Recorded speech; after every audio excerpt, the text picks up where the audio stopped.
நமஸ்காரம். பதஞ்சலி சூத்திரத்துல இருந்து நம்ம நிறைய தெரிஞ்சுக்கலாம். அதாவது ஹவு டு லிவ் கரெக்ட்லி அப்படிங்கிறதுக்கு 196 சூத்ராஸ் வந்து பதஞ்சலி மகரிஷி வந்து அப்பவே வகுத்து கொடுத்துட்டு போயிட்டாங்க. நம்ம குருஜி கூட அழகா அந்த அஷ்டாங்க மார்க்கத்தை கிளியரா சொல்லிட்டாரு. ஆசன, பிராணாயாம, பிரத்திகார, தாரண, தியான, சமாதி. இது நடந்தா ஆட்டோமேட்டிக்கா ஏம நேம அவங்களுக்குள்ள வந்துடும் அப்படிங்கிறது. அன்னைக்கு அவர் வகுக்கும் போது, பதஞ்சலி வகுக்கும் போது யாம நியம முன்னாடி போட்டு ஆசன, பிராணாயாம, பிரத்திகார, தாரண, தியான, சமாதி அப்படின்றத கொண்டு வந்திருந்தாரு. ஒருவர் வந்து தியானம் கத்துக்கணும், சமாதி state of balance, state of நிலையில நிற்கணும் அப்படின்னு சொன்னா முதல்ல வந்து அவர் வந்து ஏமன் நியமன்னாக்க இந்த பிரபஞ்சத்தோட விதியையும் அந்த பிரபஞ்சத்தோட விதியை அவர் கடைபிடிக்க வேண்டும் என்பதை ஃபர்ஸ்ட் அவங்க நிப்பாட்டிட்டாங்க அந்த சூத்திரத்துல. இன்னைக்கு நம்ம போய் ஒருத்தர்கிட்ட போயிட்டு நீ வந்து முதல்ல இந்த உலகத்தோடைய இந்த பிரபஞ்சத்தோடைய கடமையை கடைபிடிப்பா, அப்புறமா நீ அதை ஒழுங்கா கொண்டு வைப்பா அப்படின்னு சொன்னாக்க அவருக்கு கஷ்டம் இருக்கும். ஏன்னா பிரபஞ்சத்துல போய் எடுத்தோடனே அவன் அகிம்சாவை பத்தி பேசுவாங்க. இவங்க அங்கேயே ஃபெயில் ஆயிடுவாங்க எல்லாருமே. அகிம்சானா என்ன? தாட், வேர்ட், டீட், எண்ணம், சொல், செயல், மனசா வாச்சா கர்மா அப்படி சொல்லுவாங்க. ஸோ அந்த எண்ணத்தாலும் சொல்லாலும் செயலாலும் நீ வந்து முதல்ல உன்னை சரிப்படுத்திக்கொன்றது முதல் சூத்த லைன்ல கொடுக்குறாரு. அங்கேயே வந்து 99 விக்கெட் போயிடும், ஒரு விக்கெட் வர்றது பெரிய விஷயமா இருக்கும்.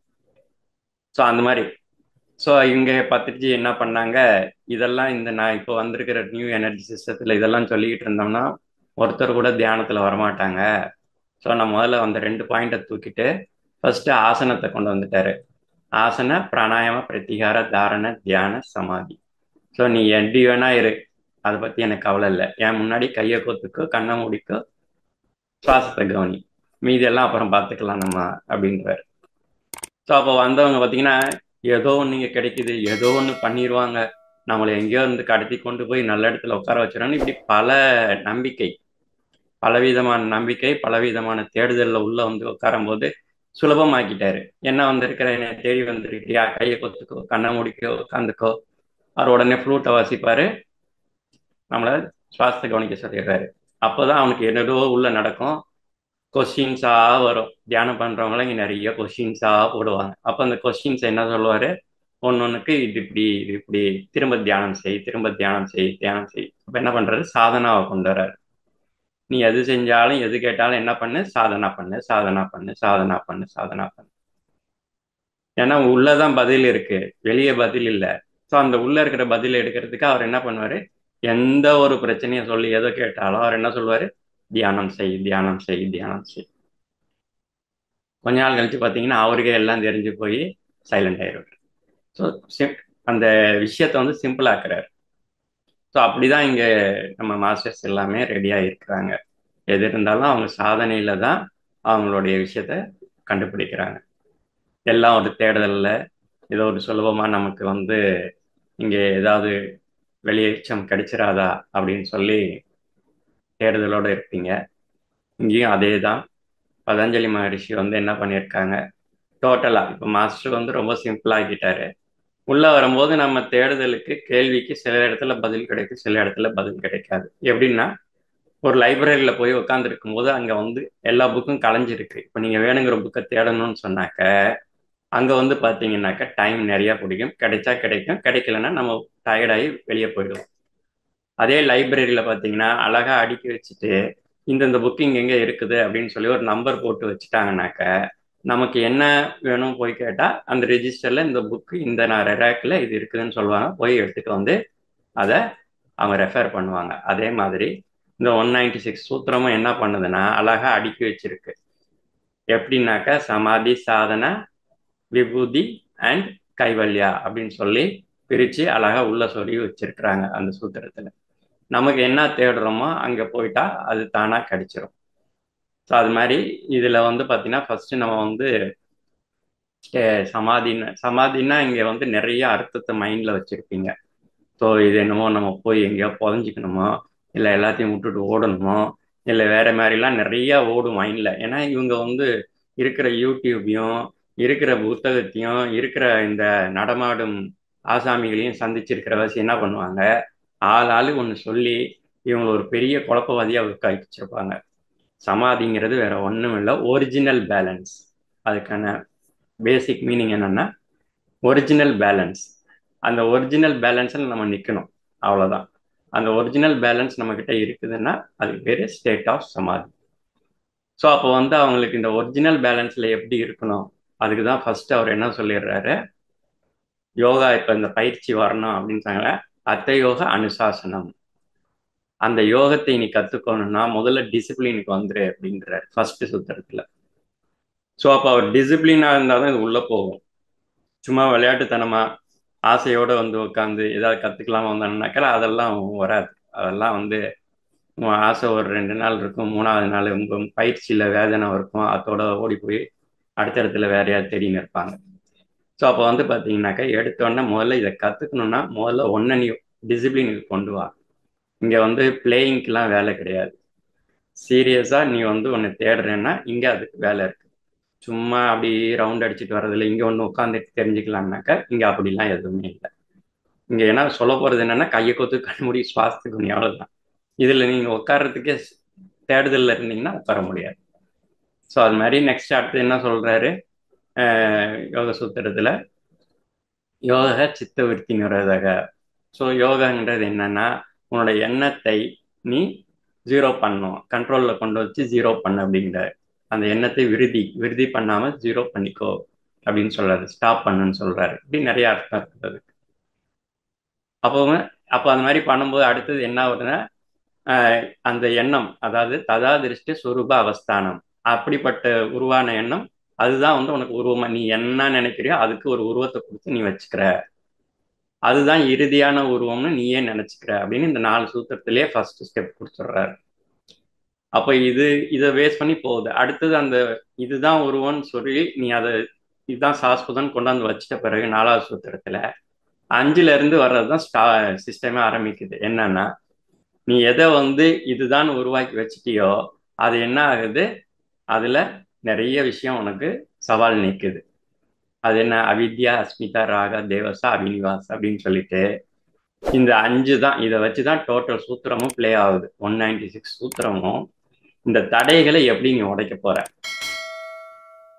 அந்த 196 சூத்திரத்துலையும் இந்த தடைகளை உடைக்கிறதுக்கு நம்ம மைண்டை எப்படி வச்சுக்கணுங்கிறதுக்கு ஃபுல்லா ஸ்டெப் பை ஸ்டெப்பாக சொல்லிட்டு போறேன். அதுதான் லாஸ்ட் எபிசோட்ல நம்ம என்ன பண்ணோம், 21 days வந்து இதை கிளியரா பேசணும். எது எது எப்படி இருக்கு, எது எப்படி பண்ணணும், நமக்கு தவறான எண்ணங்கள் எப்படி வருது, அதை எப்படி வந்து பிரேக் த்ரூ பண்ணி போகணும், கனவு எண்ணங்கள் எப்படி வருது அதை எப்படி பிரேக் பண்ணணும்.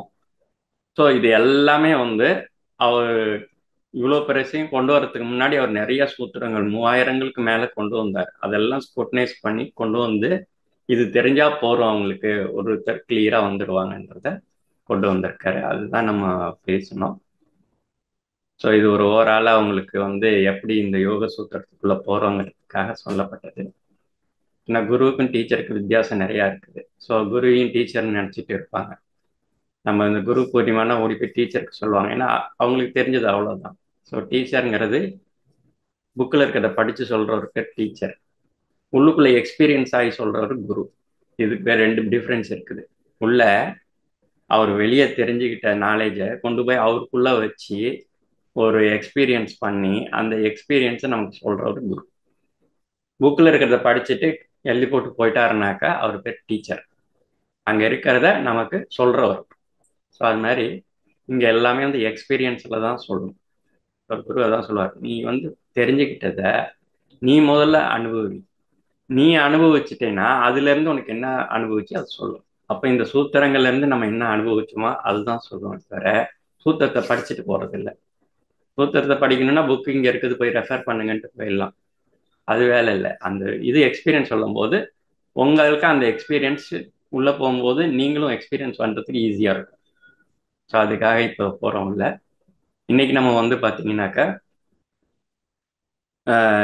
சூத்திரம் 22க்குள்ள போகிறோம்.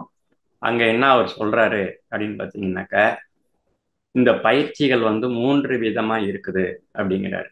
இந்த நம்ம அது எந்த பயிற்சி வேணாலும் இருக்கலாம் நீங்கள். ஏன்னா இந்த தியான பயிற்சியை நம்ம இதில் எடுத்துக்கிறோம். ஸோ இப்போ வந்து பார்த்தீங்கன்னாக்கா, இப்போ இந்த தியான பயிற்சி பண்ணுறோம் அப்படின்னு சொன்னாக்கா 3 நிலையில் நம்ம பயிற்சிகளுக்குள்ளே போகலாம். முதல்ல பார்த்தீங்கன்னாக்கா நிதானமான பயிற்சி இருக்கும், மிதமான பயிற்சி இருக்கும், கடுமையான பயிற்சி இருக்கும். ஸோ அப்படிதான் நம்ம இதுக்குள்ள ட்ராவல் பண்ணுறோம். ஸோ இங்கே வந்து பார்த்தீங்கன்னாக்கா நிதானமான பயிற்சி அப்படின்னா என்னன்னாக்கா, இப்போ நீங்கள் இந்த மெடிடேஷன் தெரிஞ்சுக்கிறீங்க. தெரிஞ்சுக்கணுன்னா ஏதோ ஒரு ஆர்வம் எங்கேயோ யாராவது சொல்லியிருக்கலாம், இல்லை உங்களுக்கு பிரச்சனைகள் நிறையா இருந்திருக்கலாம், இல்லை இதில் ஏதாவது மிராக்கிள் நடக்கும்னு சொல்லிட்டு அந்த மிராக்கிளுக்காக இப்படி பல கோணங்களில் இதுக்குள்ளே வந்திருப்பீங்க. ஆளுக்கு ஒரு ஒரு கோணத்தில் உள்ள வந்திருப்பீங்க.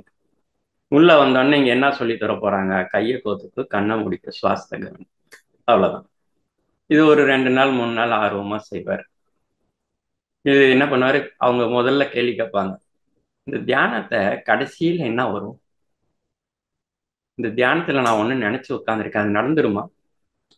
இப்படி அந்த கிளைமேக்ஸை தான் தேடிக்கிட்டே இருப்பாங்க. இந்த தியானத்தில் கையை கொத்து கண்ண முடிக்க உட்காந்துக்குன்னா அவங்க கிளைமேக்ஸை தான் கேட்பாங்க. ஃபர்ஸ்ட் இது லாஸ்ட்டாக என்ன ஆக போகுதுன்ட்டு. இங்கே புத்தர்கிட்ட போய் கேட்குறாங்க. புத்தர்கிட்ட போய் கேட்டோன்னா, நீ வந்து தியானம் பண்ணுற, நீ என்ன தெரிஞ்சுக்கிட்ட, உனக்கு என்ன கிடைச்சிச்சு தியானத்துலன்னா அவர் சொல்லுவார், தியானத்தில் எனக்கு ஒன்றுமே கிடைக்கல அப்படிம்பார். சரி, உங்ககிட்ட இருந்து என்ன போச்சுன்னா, என்கிட்ட இருந்து நிறைய தேவையில்லாதெல்லாம் போயிடுச்சு. சொன்ன தியானம் பண்ணேன், எனக்கு எதுவும் கிடைக்கல. ஆனால் என்கிட்ட இருந்து நிறைய வெளியே போயிடுச்சு. என்ன போச்சுன்னா, என்கிட்ட இருக்கிற தேவையில்லாதெல்லாம் வெளியே போச்சு. இதுதான் சப்ஜெக்ட். ஸோ நமக்கு தியானத்தினால ஒன்றும் கிடைக்காது. ஆனால் தியானத்தினால நம்மக்கிட்ட இருக்கிற தேவையில்லாதது வெளியே போயிடும். அப்போ என்ன சீக்ரெட்னா,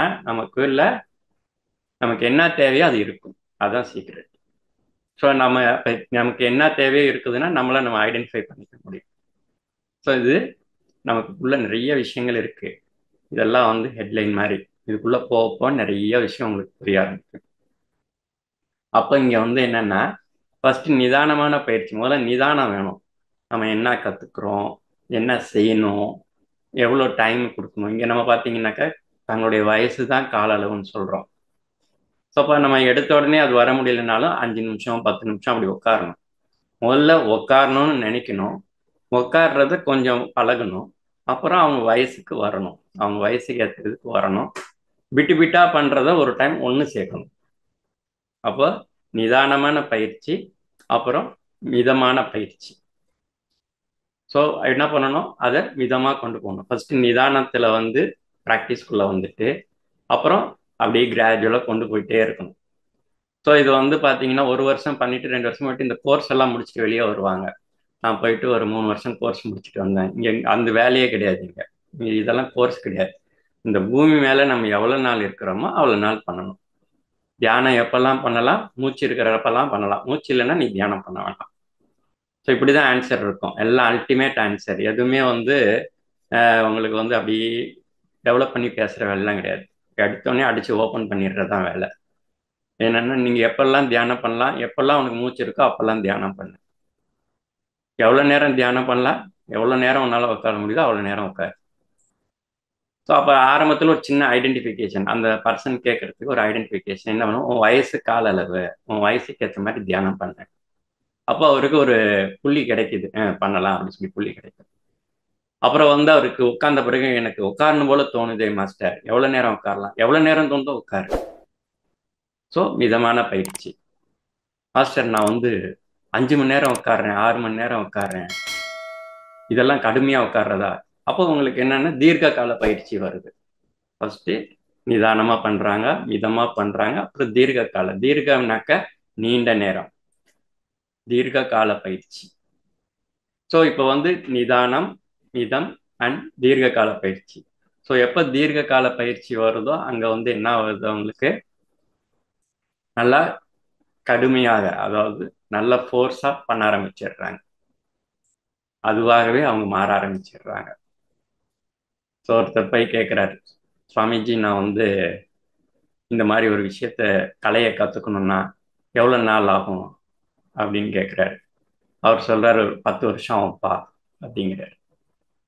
அவனுக்கு எனக்கு இவ்வளோ டைம்லாம் பொறுத்துக்க முடியாது, சீக்கிரம் பண்ணணும். நான் என்ன பண்ணுறேன், நீங்கள் ஒரு கணக்கு போட்ட சேர்றதோடு நான் அதிக நேரம் உங்களோட வந்து டைப் ஆகிறேன். இப்போ எவ்வளோ நேரம் ஆகும்னா அவர் சொல்றாரு 15 வருஷம் ஆகும். என்னது, நீங்க சொன்ன நேரத்துக்கு நான் கேட்ட நேரத்துக்கு 10 வருஷம் சொன்னீங்க. நான் உங்களோட புரிஞ்சுக்கிட்டு நான் உங்ககிட்ட என்ன கேட்குறேன், நான் இன்னும் நிறைய நேரம் என்னோட ஒர்க்கை போடலான்னு இருக்கேன். நீங்க கேட்டா 15 வருஷம் ஆகும் சொல்றீங்க. இன்னும் நான் வந்து வேகமா செய்யணும்னா என்ன செய்யலாம்னு அவன் அவசரத்தை சொல்லும் போது அவர் சொல்லி இன்னும் 20 வருஷம் ஆகும் உனக்கு அப்படிங்கிற. என்ன நான் வந்து கேட்ட கேள்வி தப்பா இல்லை இவர் ஏதாவது தப்பா சொல்றாருன்னு அவனுக்கு யோசனை வந்து போச்சு. அப்போ அவர் சொல்றாரு, இப்படி நீ பறந்தேன்னா ஒன்றும் கத்துக்க முடியாது, முதல்ல நிதானத்துக்கு வா அப்படிங்கிறாரு. பாருன்னா நிதானமா இருந்தாதான் அது எவ்வளோ சீக்கிரம் கிடைக்கும். நம்ம பறந்துக்கிட்டு வந்த உடனே தியானத்துல கடைசியில் இருக்கிற ரிசல்ட்டை கேட்பாங்க. சில பேர் கேட்பாங்க, தியானத்துல இந்த நிறைய மிராக்கள்லாம் நடக்குது, அந்தரத்துல பறக்கிறான், ஏதோ சொல்றாங்களே, நிறைய அனுபவம் சொல்றாங்க, அதெல்லாம் எனக்கு இன்னைக்கே வந்துருமா? ஸோ அனுபவங்கள் கேட்ட பிறகு அவங்களுக்கு அந்த அனுபவம் இன்னைக்கே அவங்களுக்கு வந்துடணும். அவ்வளோ அதுக்கு என்ன செய்யணும் அப்படி சொல்லி கேட்பாங்க. கடைசியில் பார்த்தீங்கன்னா அந்த பர்சன் இந்த சிஸ்டத்திலேயே இருக்க மாட்டார். யார் வந்து ஆர்வமாக கேட்டுக்கிட்டு உள்ள வந்தாரோ அந்த பர்சன் இந்த சிஸ்டத்திலேயே வரமாட்டார். அப்பவே ஓடி போயிடுவாரு. ஏன்னா அவரு போராடி கண்ணை மூடிட்டு உட்காந்து உட்காந்து பார்ப்பாரு. அவருக்கு இந்த அனுபவம் வந்துச்சு, இவருக்கு இந்த அனுபவம் வந்துச்சு, எனக்கு ஏன் வரல, எனக்கு ஏன் வரல. கடைசியில் பார்த்தா நமக்கு இதெல்லாம் எட்டாத கண்ணின்னு அவரே முடிவு பண்ணிடுவார். முடிவு பண்ணிட்டு அவரே போயிடுவார் வெளியே. ஸோ இந்த மாதிரி நிதானம் இல்லாமல் பறக்கிற பர்சன்ஸு ஒன்றுமே பண்ண முடியாது. ஸோ முதல்ல நிதானம் வேணும். ரெண்டாவது மிதமாக பயிற்சி. மிதமானுங்கும் போது காலையில் 1 ஹவர், ஈவினிங் 1 ஹவர், இல்லாட்டி காலையில் ஒரு ஏஜுக்கு தகுந்த மாதிரி, ஈவினிங் ஒரு ஏஜுக்கு தகுந்த மாதிரி, அப்புறம் எப்பெல்லாம் டைம் கிடைக்குதோ அப்பெல்லாம் அப்படி உட்கார்ற மாதிரி. அப்புறம் அவருக்கு வந்து ஒரு திடீர்னு ஒரு 2 3 நாள் லீவு போட்டுட்டு தீர்க்க கால பயிற்சி. ஸோ இந்த மாதிரி 3 கைண்ட் ஆஃப் ப்ராக்டிஸ் அவங்களுக்குள்ள போயிட்டே இருக்கணும். போயிட்டே இருந்ததுனா தான் அவங்க இந்த தியான பாதையில் எப்பவுமே நிற்க முடியும். ஸ்டில் இந்த எர்த் மேலே இருக்கிற வரைக்கும் அவருக்கு அதுதான் வேலை. வேலை வந்து இருக்குன்னா வேலையை பார்க்கணும், வேலை இல்லைன்னா தியானத்தை பார்க்கணும். இந்த ரெண்டே ஒர்க்கு தான் நமக்கு. தியானம் இருந்தால், அதாவது வேலை இருந்தால் வேலையை பார்க்கணும், வேலை இல்லைன்னா தியானத்தை பண்ணணும். வேற ஏதாவது பேசினோம்னா நமக்கு மைண்டு அப்படியே போயிட்டே இருக்கும், அலை பாஞ்சிட்டே இருக்கும். இப்படி சின்னதாக ஆரம்பிச்சது இவ்வளோ பெருசாக ஆரம்பிச்சிடும் அந்த இடத்துல. அப்புறம் தியானம் செய்கிறதே மறந்தே போயிடுவோம். ஸோ அப்போ என்னன்னா அந்த தெளிவு நிதானம் இருக்கணும். ரெண்டாவது அது ப்ராக்டிஸ் பண்ணுறதுல அவருக்கு ஒரு பக்குவம் இருக்கணும். மூன்றாவது அதை வந்து தொடர்ச்சியாக பண்ணுறதுக்கான ஒரு சிஸ்டத்தை அவர் கொண்டு வந்துடணும். இது 3 தான் மாஸ்டர் இந்த சூத்திரத்தில் அவர் ஸ்ட்ராங்காக சொல்கிறாரு. ஸோ இந்த சூத்திரம் வந்து 22 சமாதி பாடத்தில் சாப்டர் 1.22 இருக்குது. ஸோ இதை நீங்கள் புரிஞ்சுக்கிட்டீங்க அப்படின்னு சொன்னாக்க இந்த தியானம் என்பது உங்களோட எப்பவும் தொடர்ந்து இருக்கும்.